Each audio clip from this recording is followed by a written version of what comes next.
యవన కాలంలో ఉండేటువంటి పిల్లలు మీరు ఆలోచిస్తే మీకు తోడుగా నా యేసు ప్రభు ఉన్నాడు. దేవునికి స్తోత్రం. మీరు పని పూనుకోండి, ఆయన మీ కార్యం సఫలం చేస్తాడు. ఎప్పుడు తెలుసా?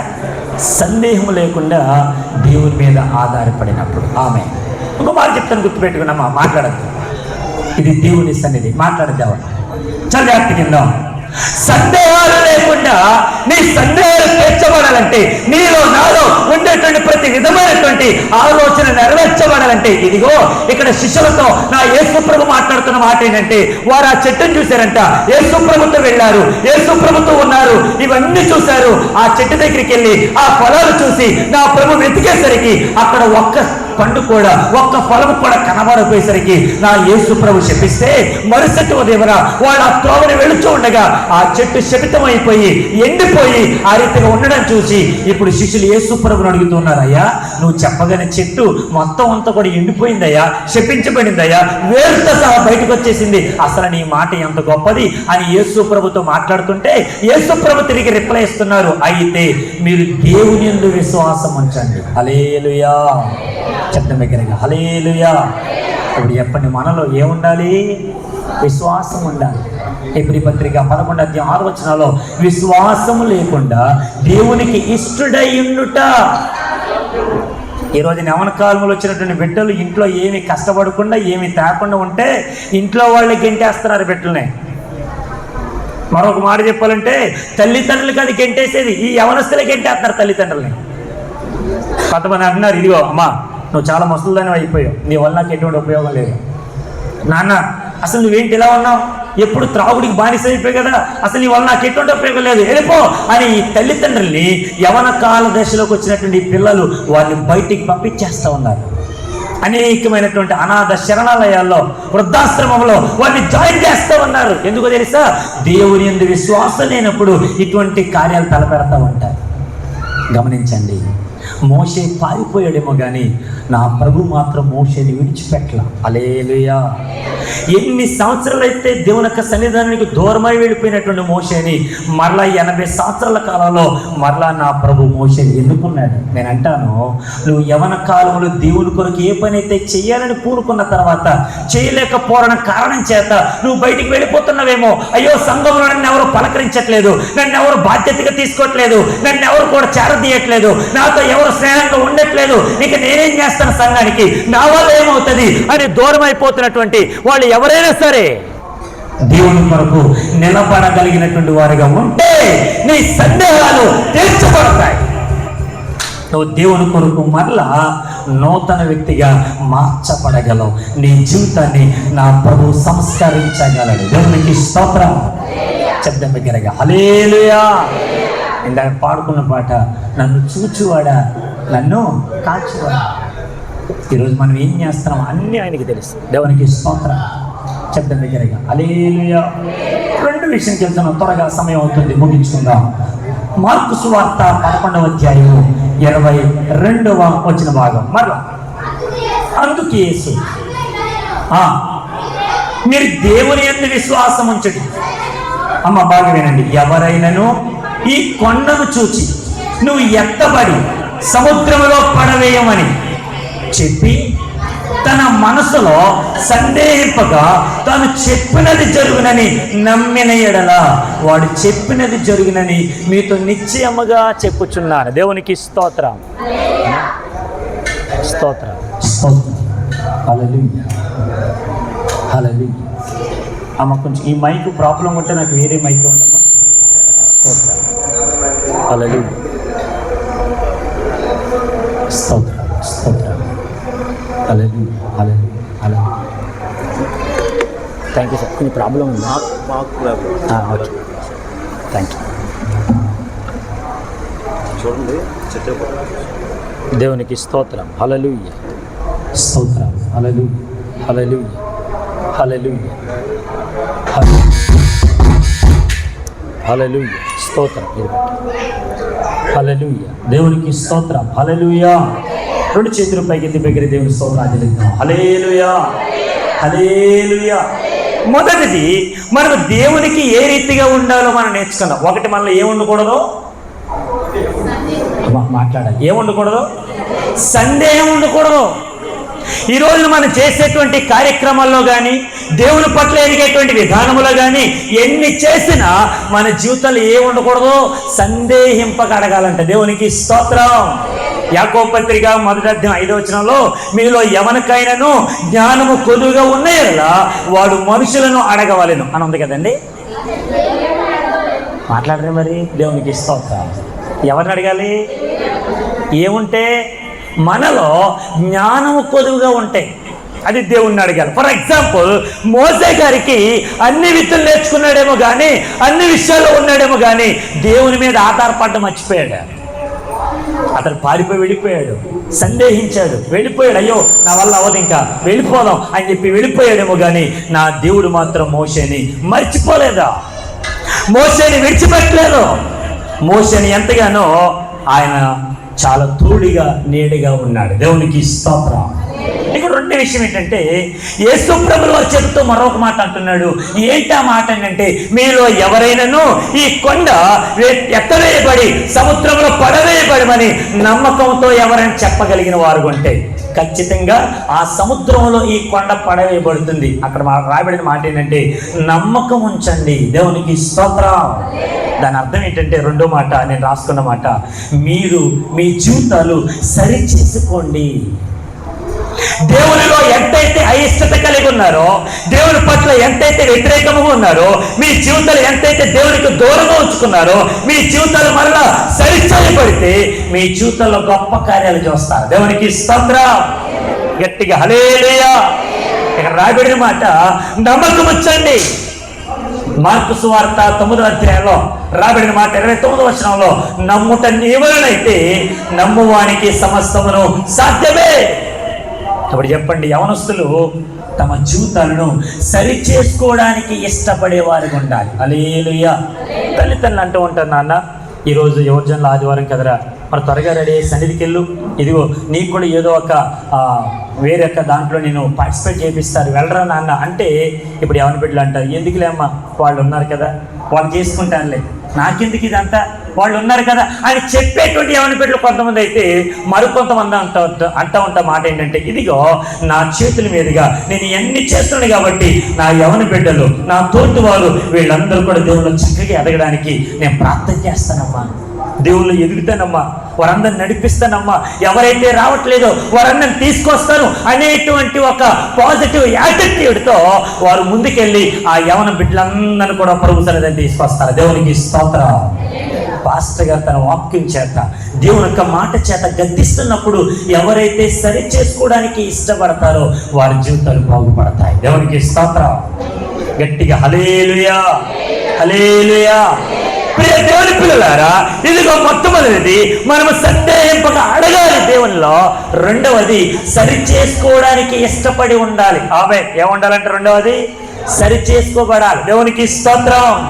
మనందరికీ ఒక మాట తెలుసు, ఒక మిషనరీ గారు ఆయన ఏం చేశారంటే, దేవుని యొక్క మాటను బట్టి ఆయన ఎక్కడైతే ఎదుగుతూ ఉన్నాడో ఆ ఎదిగేటువంటి విధానంలో ఆ సువార్థికుడు, ఆ మిషనరీ అందులో నుంచి బయటకు వచ్చి దేవునికి తను అప్పగించుకొని కొన్ని ఇంచుమించు కొన్ని యొక్క అధ్యాయాలు రాసి కొన్ని మాటలు చెప్పి ప్రజలందరూ కూడా ఉత్తేజపరిచి అనేక మందిని విశ్వాసంలో నడిపించగల సువార్థికుడు ఆ మిషనరీ. ఎవరో తెలుసా? William Carey. దేవునికి స్తోత్రం. ఆయన ఎవరి మీద అయితే ఆధారపడ్డాడో, ఏ దేవుని మీద అయితే ఆధారపడ్డాడో ఆ దేవుడు అతన్ని ఒంటరిగా విడిచిపెట్టలేదు.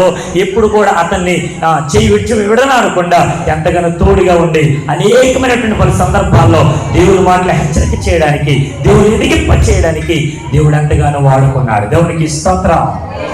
అతడు సంఘ సంస్కర్త అంటారు. దేవునికి స్తోత్రం.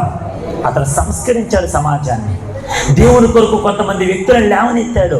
యవనస్తు బిడ్డలందరినీ కూడా ఆయన తన వాక్కుతో నింపాడు, దేవుని యొక్క మాటలతో నింపాడు. ప్రభు కొరకు ఏ రీతిగా బ్రతకండి అని ఒక జ్వాలను రగిలింప చేశాడు యవనస్తుల్లో. దేవునికి స్తోత్రం.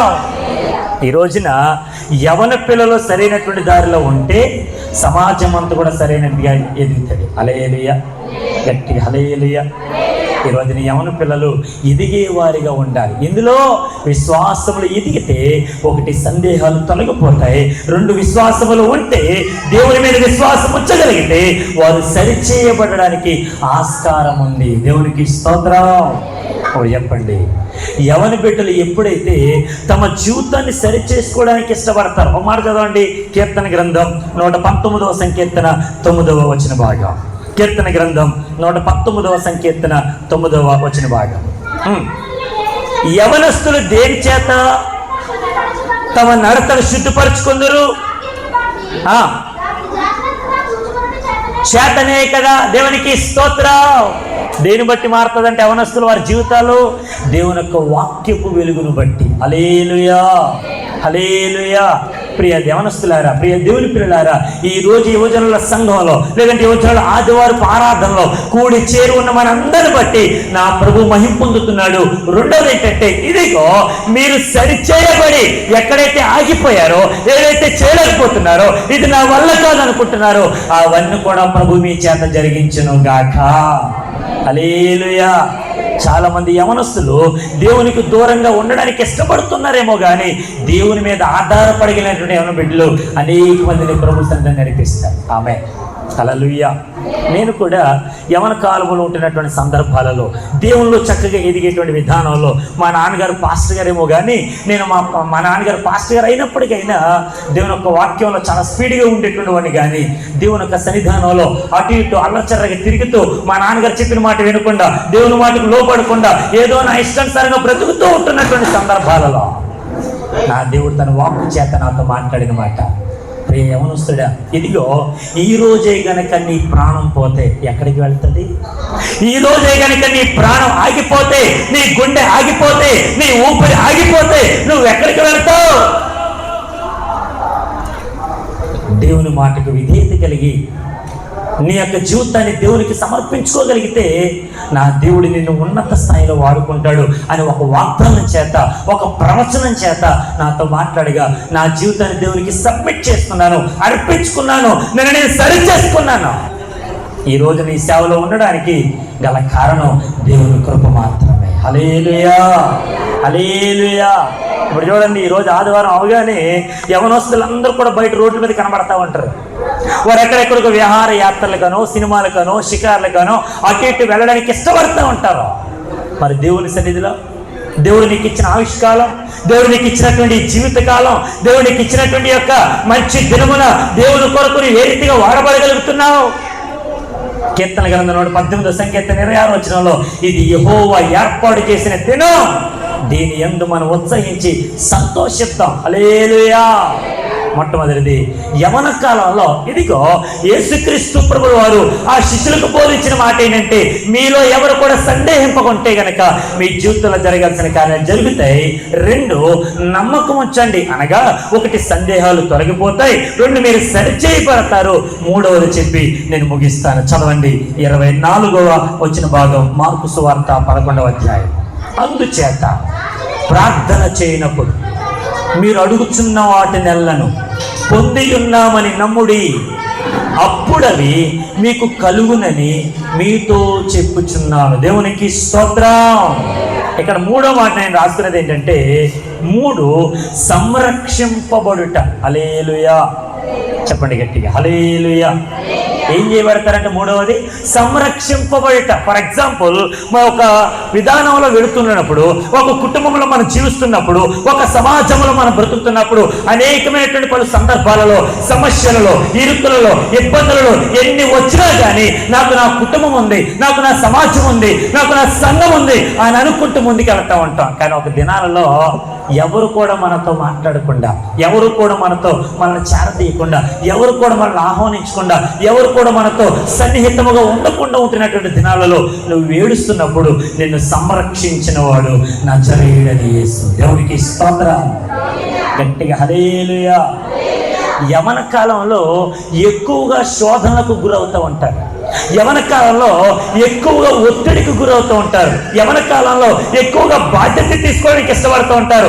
యవన కాలంలో తమ బలం ఉంది కదా, శక్తి ఉంది కదా, నేను ఏదైనా చేయగలను అని అనుకుంటూ ఉంటారు. నేను అంటాను, ఈ యవన కాలంలో దేవుని కూడా నీకు తోడుగా ఉండాలి. హల్లెలూయా. శబ్దం దగ్గరికి హల్లెలూయా. యోసేపు 17 సంవత్సరాల కాలంలో అతడు కలలు దర్శనాలు కనడానికి ప్రభు కృప చూపాడు. ఈ 17 సంవత్సరాల కాలంలో వచ్చినటువంటి కళలు, ఈ దర్శనాలను బట్టి తన అన్నాదమ్ములు 10 మంది ఉంటే వారి దగ్గరికి వెళ్ళి, అన్నయ్య నాకు కళ వచ్చిందిరా, నా దేవుడు నాతో మాట్లాడాడురా, ఇదిగో నన్ను హెచ్చించబోతూ ఉన్నాడు, నన్ను ఎంతగానో లేవనెత్తబోతూ ఉన్నాడు, ఇదిగో ఈ ప్రాణాన్ని కూడా వచ్చి నా పనకు సాష్టాంగ నమస్కారం చేస్తున్నాయి, ఇది ఒక కళ చెప్పాడు. తర్వాత మరొక కళ ఏమన్నాడంటే, అన్నయ్య 12 నక్షత్రాలు ఉన్నారా, ఆ 12 నక్షత్రాలతో పాటు ఇదిగో సూర్యుడు చంద్రుడు కూడా ఉన్నారా, ఇదిగో వీళ్ళందరూ కూడా నాకు ఎంతగానో సాష్టాంగ నమస్కారం చేస్తున్నారు, ఒక నక్షత్రం అయినటువంటి నేను, నాకు ఇలాగ నా దేవుడు నాతో మాట్లాడుతూ ఉన్నాడు రా, ఇవన్నీ చెబుతూ ఉన్నాడు. ఇవన్నీ చెప్పగానే వాళ్ళ నాన్నగారైనటువంటి ఆయన ఎంతగానో యోసేపుని మెచ్చుకుంటూ, యోసేపుని ఎంతగానో ప్రేమిస్తూ అతనికి ఒక మంచి నిలువుటంగిని గుర్తుపెట్టాడు. దేవునికి స్తోత్రం. ఇవన్నీ గమనిస్తూ ఉన్నాడు. ఈ యవన కాలంలో ఉండేటువంటి చిన్న తమ్ముడైనటువంటి యోసేపుని అన్నదమ్ములు ఎంత మంచిగా చూసుకోవాలి, ఎంత మంచిగా ప్రేమించాలి. ఒరే వీడు కలకంటున్నాడు రా, అయినా మనం చేసేటువంటి యొక్క కార్యాలను కూడా నాన్నగారితో మాట్లాడుతున్నాడు, అన్ని విషయాలు నాన్నగారితో చెప్తున్నాడు, ఈ నాన్నగారు మనం తిడుతూ ఉన్నాడు కనుక వీడు ఏదో ఒకటి చేద్దాం అని చెప్పి యోసేపుని బట్టి ఏదో అంచనా వేసుకున్నారు, మాట్లాడుకున్నారు.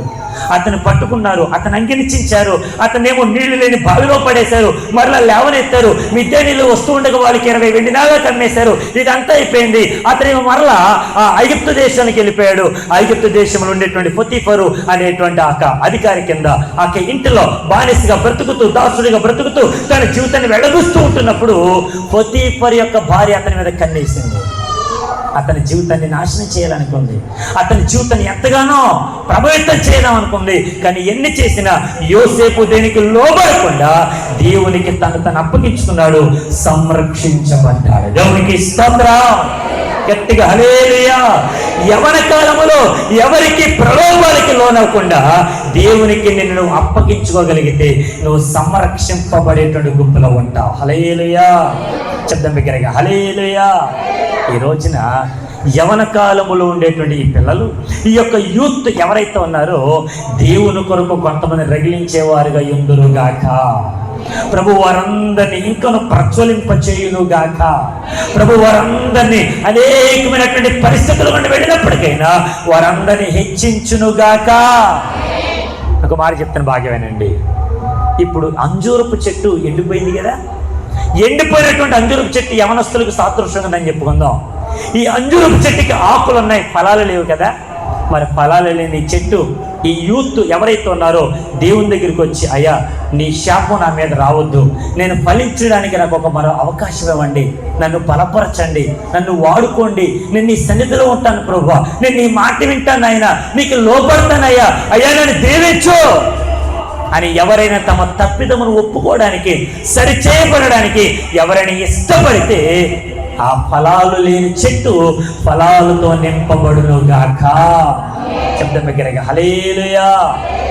ఈ రోజున చేతికి అందొచ్చిన కొడుకు కూతురు తల్లిదండ్రుల మాట వినకుండా ఇష్టానుసారంగా తిరుగుతున్నప్పుడు ఈ తల్లిదండ్రులు సంక్షోభంలో ఏడుస్తూ, కన్నీరు కారుస్తూ దేవుని దగ్గర ప్రాధాయపడుతూ, అయ్యా నువ్వు నాకు ఇచ్చినటువంటి ఈ పిల్లలు నా మాట వినకుండా ఎంతో అనేకమైనటువంటి చెడు అలవాట్లకి లోబడిపోయి, అనేకమైనటువంటి ధరాలవాట్లకు లోబడిపోయి వారు తమ జీవితాన్ని నాశనం చేసుకుంటారయ్యా, నా బిడ్డలు మార్చు ప్రభువా అని తల్లిదండ్రులు ఎంతగా ఏడుస్తున్నారు, ఎంతగా బాధపడుతున్నారు, ఎంతగా కన్నీరు కారుస్తున్నారు, ఎంతగా వారి దేవుని యొక్క శరీరంలో దుఃఖముఖులే ఉన్నారు. మొదటి సమయాల గ్రంథంలో ఒక తల్లి ఏడ్చింది కొడుకు కోసం, తన గర్భఫలం కోసం ఏడ్చింది. దేవుడు కుమారుని ఇచ్చాడు. ఆ సమయాలు ప్రవక్తగా తీర్చబడ్డాడు. ఆ సమయాలు ప్రజలను అభిషేకించడానికి వాడుకోబడ్డాడు. ఆ సమయాలు రాజులను అభిషేకించడానికి వాడుకోబడ్డాడు. ఈ రోజున నీ పిల్లలు